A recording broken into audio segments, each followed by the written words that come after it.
131 பேருக்கு பத்ம விருதுகளை அறிவித்தது மத்திய அரசு. 5 பேருக்கு பத்ம விபூஷன், 13 பேருக்கு பத்மபூஷன், 113 பேருக்கு பத்மஸ்ரீ விருதுகள் அறிவிப்பு.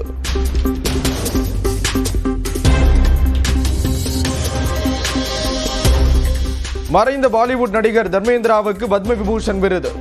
கேரள நடிகர் மம்முட்டிக்கு பத்மபூஷன் விருது அறிவிப்பு.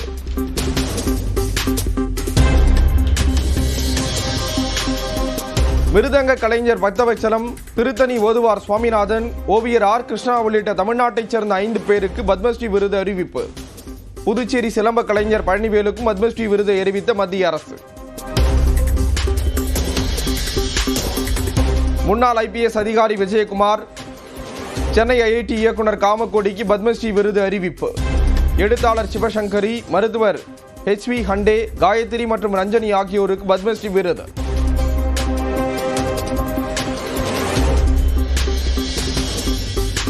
மறைந்த கேரள முன்னாள் முதலமைச்சர் அச்சுதானந்தனுக்கு பத்ம விபூஷன் விருது அறிவிப்பு.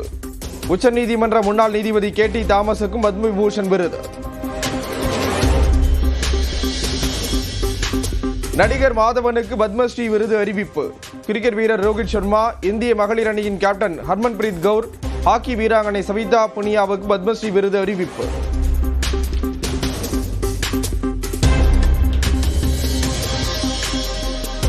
மொழிப்போர் தியாகிகளின் மூச்சு காற்றுதான் எங்களை இயக்குகிறது. காஞ்சிபுரத்தில் நடைபெற்ற மொழிப்போர் தியாகிகளின் வீர வணக்க நாள் பொதுக்கூட்டத்தில் முதலமைச்சர் MK ஸ்டாலின் உரை.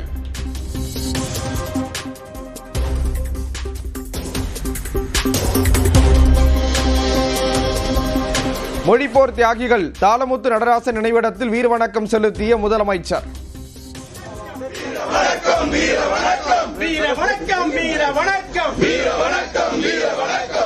மொழிப்போரில் இனி ஒரு உயிரும் போகாது, ஹிந்தி திணிப்பை என்றும் எதிர்ப்போம் என எக்ஸ் தளத்தில் பதிவு.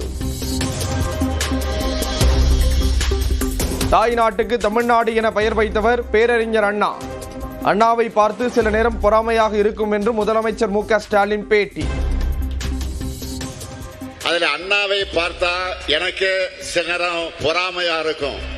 பெரியாரை போல குருவும் கலைஞரை போன்ற ஒரு சிஷியனை கிடைச்ச ஒரே தலைவர் பேரறிஞர் அண்ணா தான்.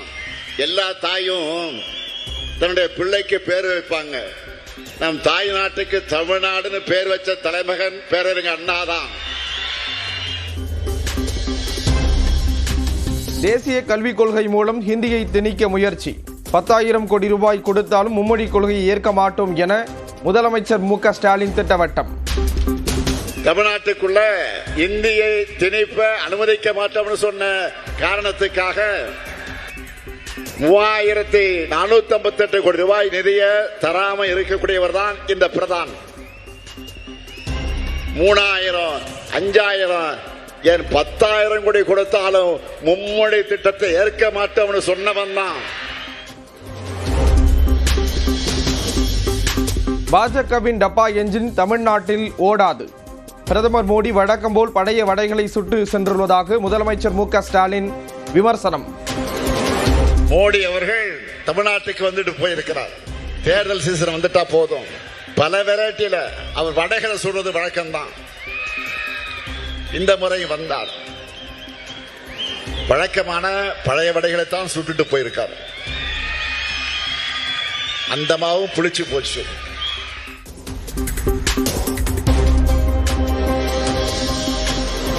போதைப் பொருளை இந்தியாவிற்குள் ஊடுருவாமல் தடுக்க வேண்டியது மத்திய அரசின் வேலை. மகாராஷ்டிராவில் பேச வேண்டியதை மதுராந்தகத்தில் பேசுவதா என்றும் பிரதமர் மோடிக்கு முதலமைச்சர் கேள்வி. வாழ்க்கை முழுவதும் கால்களை மட்டுமே பார்த்தால் சூரியன் எப்படி தெரியும்? எந்த தேர்தலிலும் வெற்றி பெறாமல் 10 தோல்வியை கண்டவர் தி கிரேட் 10 தோல்வி பழனிசாமி என்றும் EPS விமர்சித்த முதலமைச்சர் MK ஸ்டாலின். வாக்களிப்பது உரிமை அல்ல, ஒவ்வொருவரின் முக்கிய கடமை. தேசிய வாக்காளர் தினத்தில் நாட்டு மக்களுக்கு வாழ்த்து தெரிவித்து பிரதமர் மோடி கடிதம்.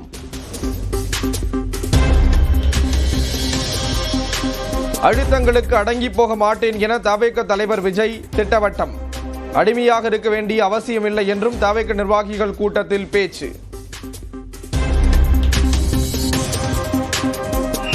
இந்த அடங்கி போறதுக்கோ இந்த அண்டி பொழைக்கிறதுக்கோ இல்ல இந்த அடிமையா இருக்கிறதுக்கால நாம அரசியலுக்கு வரல.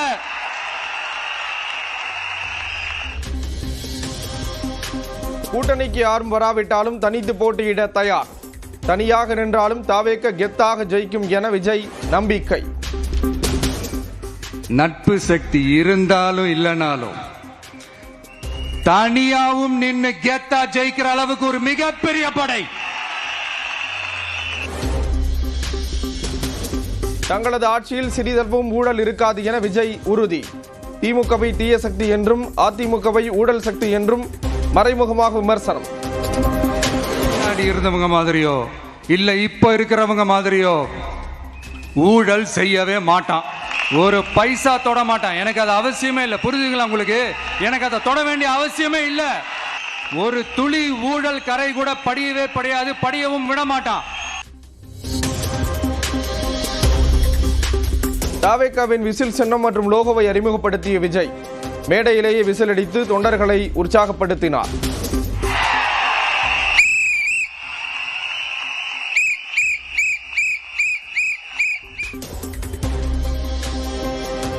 இருநூற்று 34 தொகுதிகளில் போட்டியிட்டாலும் விஜய் வெற்றி பெறுவார் என தாவேகா பொதுச் செயலாளர் ஆனந்த் பேச்சு. சட்டத்தின்படி ஒருவரால் 3 அல்லது 4 தொகுதிகளில் தான் போட்டியிட முடியும் என தவறாக கூறிய ஆனந்த், அரசியல் சட்டத்தின்படி 3 தொகுதி இல்ல 4 தொகுதியில தான் ஒருத்தவங்க நிக்க முடியும். அதனால தலைவர் ஜெயிச்சுவார். ஆனா தலைவர் காட்டுற எல்லாரும் ஜெயிச்சாதான் நம்ம தலைவர் முதலமைச்சராக ஆக முடியும். அதை நீங்கள் மனதில் வைத்துக் கொள்ள வேண்டும். ஓபிஎஸ் ஆதரவாளர் கூப்பா கிருஷ்ணன் தாவேகாவில் இணைந்தார். விஜயை சந்தித்து கட்சியில் இணைத்துக் கொண்டார். தேர்தல் வாக்குறுதிகளில் 4 1 பங்கை கூட திமுக நிறைவேற்றவில்லை என அதிமுக பொதுச் செயலாளர் எடப்பாடி பழனிசாமி குற்றச்சாட்டு. திமுக இனிமேல் ஆட்சிக்கு வராது என்றும் பேட்டி. இனி எப்பொழுதும் திராவிட முன்னேற்ற கழக ஆட்சி தமிழகத்தில் வராது. இந்த தேர்தலோட இறுதி தேர்தல் திமுக. தமிழ்நாடு புதுச்சேரியில் இன்று முதல் 3 நாட்களுக்கு மிதமான மழை பெய்யும். குறைந்தபட்ச வெப்பநிலை படிப்படியாக 2 முதல் 3 டிகிரி செல்சியஸ் வரை குறையும் என்றும் வானிலை மையம் கணிப்பு. திருவாரூர் மாவட்டத்தின் பல்வேறு இடங்களில் மிதமான மழை. அறுவடைக்கு தயாராக இருந்த பயிர்கள் வயலில் சாய்ந்து சேதமடையும் அபாயம். சென்னை மற்றும் புறநகர் பகுதிகளில் அதிகாலையில் பெய்த கனமழை. விழுப்புரம் மற்றும் அரியலூர் மாவட்டத்தின் பல்வேறு இடங்களில் சாரல் மழை.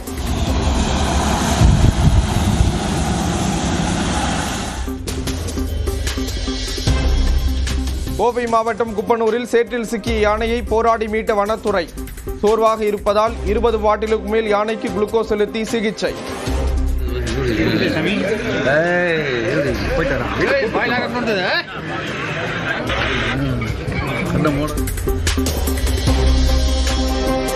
மதுரை கொட்டாம்பட்டி அருகே நின்று கொண்டிருந்த ஆம்னி பேருந்து மீது மற்றொரு ஆம்னி பேருந்து மோதி விபத்து. 3 பேர் உயிரிழப்பு.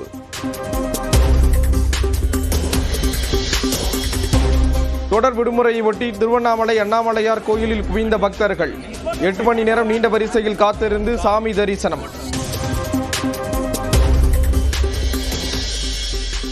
விழுப்புரம் அருகே பத்திரிகை வழங்காமல் காதணி விழா நடத்தியதாக புகார். உறவினரை இரும்பு பைப் மற்றும் கல்லால் தாக்கி அதிர்ச்சி காட்சி.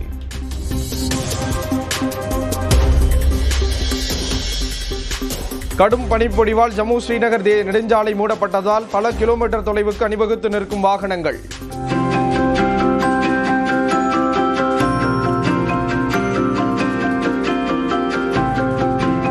இமாச்சல் பிரதேசத்தின் மணாலியிலும் கொட்டும் பனியில் சிக்கி திணறிய வாகன ஓட்டிகள்.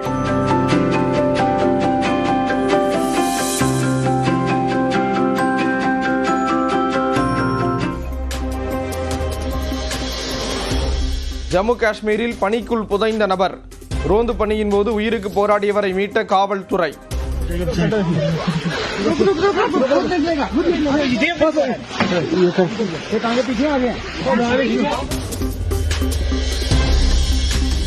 மதுரையில் 5 ரூபாய் பரோட்டா கடை நடத்தி வரும் தனது ரசிகரை நேரில் அழைத்து தங்கச் சங்கிலியை பரிசளித்தார் நடிகர் ரஜினிகாந்த். ரசிகனின் உழைப்பை பாராட்டி விருந்தளித்து மகிழ்ச்சி. ராஜஸ்தான் மாநிலம் ஜெய்ப்பூரில் களை கட்டிய பழங்கால கார்கள் கண்காட்சி. விண்டேஜ் வாகனங்களை கண்டு வியந்த பார்வையாளர்கள்.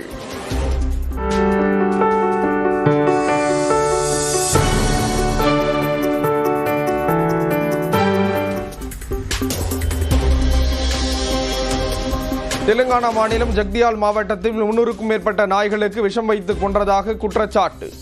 உரிய நடவடிக்கை எடுக்க கோரி டெல்லி தெலுங்கானா பவன் முன்பு படுத்து நாய் பிரியர்கள் போராட்டம். ராஜஸ்தானின் ரத்தம்பூர் பூங்கா சாலையில் வலம் வந்த 2 புலிகள்.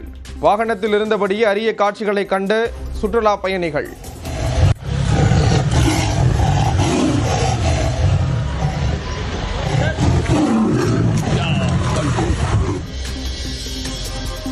ஹவாய் தீவில் வெடித்து சிதறும் கிளாவியா எரிமலை. ஆபத்தான நிலையில் தேசிய பூங்கா மற்றும் சுற்றுவட்டார பகுதிகள்.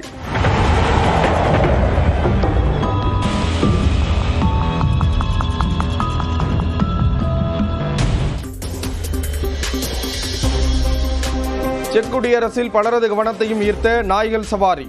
கொட்டி கிடக்கும் பனிக்கு நடுவே விறுவிறுப்பாக நடைபெற்ற போட்டி.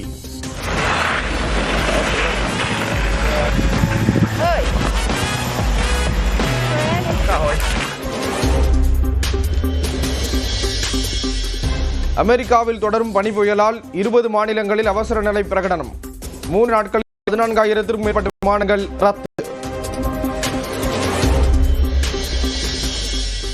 இந்தோனேஷியாவின் ஜாவா மாகாணத்தில் ஏற்பட்ட கடும் நிலச்சரிவில் 10 பேர் உயிரிழப்பு. 80 பேரை காணாததால் உயிரிழப்பு அதிகரிக்கக்கூடும் என அச்சம். 3வது T20 போட்டியில் டாஸ் வென்று பந்துவீச்சை தேர்வு செய்த இந்தியா. 1 விக்கெட்டை இழந்து விளையாடி வரும் நியூசிலாந்து.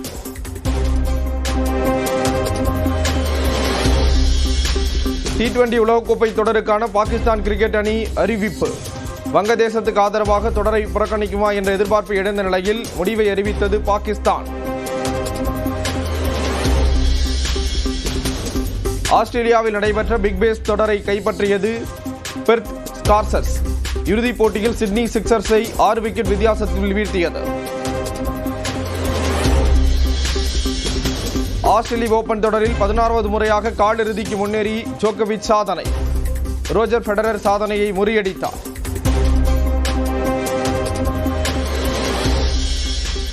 ஆஸ்திரேலிய ஓபன் டென்னிஸ் தொடரில் ஆண்கள் ஒற்றையர் பிரிவில் காலிறுதிக்கு முன்னேறினார் அல்கராஸ். ஜெர்மனி வீரர் அலெக்சாண்டர் ஸ்வெரேவ் காலிறுதிக்கு தகுதி பெற்றார். மலேசியாவில் 500க்கும் மேற்பட்ட தமிழ் மொழி பள்ளிகள் செயல்படுவதாக பிரதமர் நரேந்திர மோடி பெருமிதம். இந்தியா மலேசியா இடையே கலாச்சார உறவுகளை வலுப்படுத்தும் பணியில் ஒரு சமூகம் ஈடுபட்டுள்ளதாக மனதின் குரல் நிகழ்ச்சியில் பேச்சு. திமுக கூட்டணியில் ராமதாஸ் இணைவது குறித்து திமுக தான் முடிவெடுக்க வேண்டும் என திருமாவளவன் கருத்து. 14 ஆண்டுகளுக்கு முன்பு எடுத்த முடிவில் உறுதியாக இருப்பதாக திட்டவட்டம். திமுக கூட்டணியில் இணைத்துக் கொள்வது பற்றி திமுக தலைமைதான் முடிவெடுக்க வேண்டும். அதில் நாங்கள் எந்த முடிவும் எடுக்கக்கூடிய நிலை இல்லை. நாங்கள் ஏற்கனவே 14 ஆண்டுகளுக்கு முன்பே முடிவெடுத்து விட்டோம். இப்போதைக்கு முடிவெடுக்கும் நிலை எதுவும் இல்லை. திமுக கூட்டணிக்கு பாமக வரும் பட்சத்தில், அதாவது ராமதாஸ் அணி வந்துச்சுன்னா நீங்க தொடருவீங்களா கூட்டணியில்? 14 ஆண்டுகளுக்கு முன்பே எடுத்த முடிவு தான். சேகர் பாபுவை சந்தித்ததன் மூலம் ஓபிஎஸ்ஐ திமுக அணிக்கு இழுப்பதாக கருதுகிறேன். கூட்டணி குறித்து தேமுதிக நல்ல முடிவெடுக்க வேண்டும் என்றும் தமிழக பாஜக தலைவர் நைனா நாகேந்திரன் பேட்டி. அமைச்சர் சேகர்பாபுவை பொறுத்த மட்டும் ஒருவேளை ஓபிஎஸ் அவருடைய அணிக்கு இழுப்பதாக கூட நான் கருதுகிறேன். அது எப்படி முடிவு எப்படி வரும் என்பது எனக்கு தெரியாது.